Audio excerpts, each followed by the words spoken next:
Hi.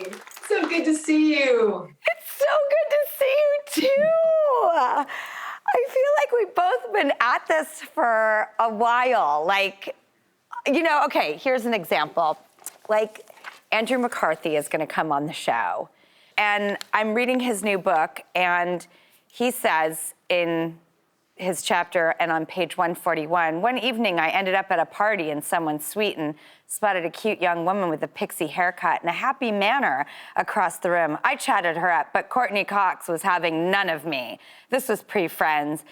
But even more impressive to me, she had just appeared in the Bruce Springsteen video, Dancing in the Dark. Life was pretty good. That's mostly true. Did you, like... No, that was true. I did meet him, I remember, and I think it was at the Sunset Marquee.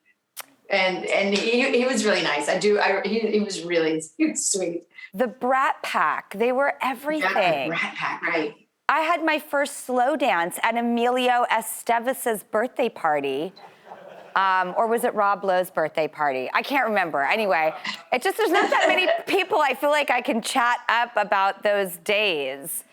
Oh my gosh, Drew, I mean, you have such history. It's crazy, your life and how everything you've gone through and you have so many stories to tell. But I am so happy to be here with you right now. I wish I was in the same room with you because you're the most infectious person that I know. When I see you, all I want to do is hug you so tight. You're so sweet.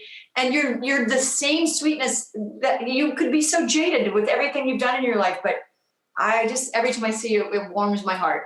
I love this coming from you. You could be the A, exact same way, and B, I do feel your love through Instagram sometimes. Sometimes I read your comments on my feed and I comment on your feed. And when I see that like you like something or comment, I'm like, everything's good. I'm glad to know that you see it because I will comment more on your stuff because I have a love-hate relationship because there's pressure and it's not always nice, but I've met some nice people on Instagram.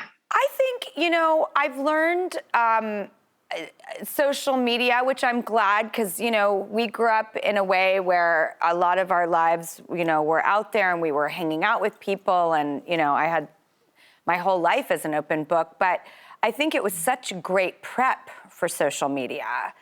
Oh gosh, yes. I mean, the best. I worry about like kids who just have access to social media without this sort of amazing training and learning for yourself. What is TMI? What is your boundary? I love the whole picture. And you realize that it lives forever. You have to be so careful. I know. I mean, a lesson I always try to tell Coco, you think, I mean, not that she's going to run for any government office, but you just have to be really careful. It will, once it's up, somehow, even if you take it down, it's always there. Oh, I think that used to matter. I think you can kind of have done anything or do anything and run for government office at this point. That ship has sailed. That's true. Coco's got a shot. Yeah, exactly. But I digress because you talked about Coco, and it's funny, I was upstairs thinking about this interview, this conversation, and I started crying upstairs. And I just did because it's so funny. Excuse me, oh no, it's happening again. No, I'm gonna cry. I see in your daughter a lot of things, and I don't know her that well, but I see in your daughter a lot of things that remind me of my daughter.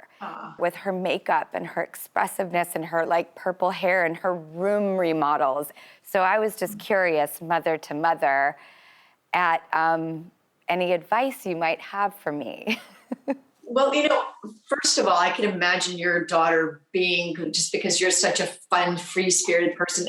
And people will say, why do you let Coco wear so much makeup? She's been wearing makeup forever. That is a self-expression for her.